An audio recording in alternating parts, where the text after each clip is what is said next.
पिछले 10 सालों से हरियाणा में 10 लोकसभा कंस्टिट्यूएंसी हैं। पिछले 10 सालों से आप 10 की 10 सीट बीजेपी के 10 लोकसभा एमपीज को दे रहे हो, 10 बीजेपी को जिता के भेज रहे हो। मैं आपसे पूछना चाहता हूं, इन 10 लोगों ने पिछले 10 साल में आपके लिए क्या करा? कोई एक काम करा हो तो मेरे को बता दो, मैं राजनीति छोड़ दूंगा। कोई एक काम इन 10 लोगों ने करा हो? कोई काम नहीं करा इन लोगों ने, 10 के 10 ने। ये आपके लोकसभा, आपके एमपी नहीं है, ये बीजेपी के एमपी हैं। ये आपके लिए काम नहीं करते, ये बीजेपी के गुलाम हैं। बीजेपी कहती है उठ तो उठते हैं, बीजेपी कहती है बैठ तो बैठते हैं। आपके ऊपर इतनी मुसीबतें आई 10 साल के अंदर, कहां थे ये लोग? हमारी हरियाणा की पहलवान बेटियां, उनके ऊपर अत्याचार किए गए, उनके साथ गलत काम किया गया, उनके साथ छेड़छाड़ की गई। जब वो धरना प्रदर्शन करने के लिए दिल्ली गई तो उनको लाठियों से पीटा गया।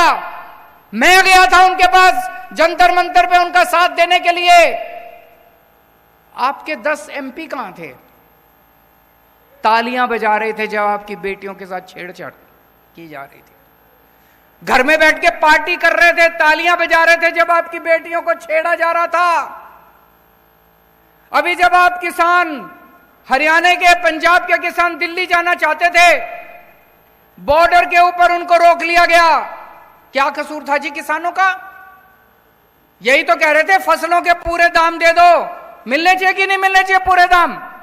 फसल के पूरे दाम मिलने चाहिए नहीं मिलने चाहिए किसानों को? किसान कह रहे थे फसलों के पूरे दाम दे दो। क्या मिला बदले में? ऊपर से गोले छोड़ दिए। ऊपर से चाइना के ऊपर गोले छोड़ने की हिम्मत नहीं है इनकी, पाकिस्तान के ऊपर गोले छोड़ने की हिम्मत नहीं है, अपने किसानों के ऊपर गोले छोड़ दिए इन लोगों ने। एक किसान मारा गया, किसान का बेटा शहीद हो गया पंजाब के अंदर। जब किसानों के ऊपर गोले छोड़े जा रहे थे, आंसू गैस के गोले छोड़े जा रहे थे, रबड़ की गोलियां छोड़ रहे थे, मार रहे थे, डंडे मार रहे थे, वाटर कैनन मार रहे थे, तो कहां थे जी आपके ये 10 एमपी? ये तालियां बजा रहे थे। बड़ा मजा आ रहा था इनको, किसानों को पीट रहे हैं, बड़ा मजा आ रहा था इनको, बहुत मजा आ रहा था इनको। पिछले साल किसानों की फसलें बर्बाद हो गई पूरे हरियाणा के अंदर।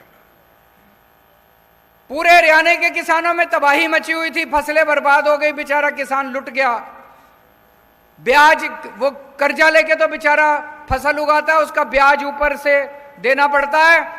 चारों तरफ किसान कह रहे थे भाई हमको मुआवजा दे दो, मुआवजा दे दो। किसी को मुआवजा नहीं दिया खट्टर सरकार ने। कहां थे तब ये 10 के 10 एमपी? किसी ने आवाज नहीं उठाई आप लोगों की। जब बेरोजगार युवकों को पुलिस वाले दौड़ा दौड़ा के पीट रहे थे, डंडे मार रहे थे, बेरोजगार युवा नौकरी मांग रहे थे सड़कों के ऊपर, कहां थे आपके 10 के 10 एमपी? तालियां बजा रहे थे बेरोजगारी पे, आपकी बेरोजगारी का मजाक उड़ा रहे थे। और हद तो तब हो गई जब आपके बेरोजगार बच्चों को यूक्रेन भेज दिया खट्टर सरकार ने युद्ध के अंदर मरने के लिए। मेरे को तो रोना आ गया। अगर कहीं युद्ध हो जाए तो सारी दुनिया के देश अपने नागरिकों को वहां से निकालते हैं। इन्होंने, खट्टर सरकार ने बेरोजगार युवकों को, हरियाणा के बेरोजगार युवकों को बेवकूफ बना के और यूक्रेन भेज दिया मरने के लिए। और यूक्रेन से अब हमारे, मैं वीडियो देखता हूं, कई लोग कहते हैं अब मम्मी पापा मेरे को वापस बुला लो, मैं फंस गया यहां पे। कहां थे ये 10 के 10 एमपी? इस बार गलती मत कर देना भाई साहब, ये इस चक्कर में मत पड़ जाना हमने तो प्रधानमंत्री बनाना, प्रधानमंत्री बाकी बना लेंगे।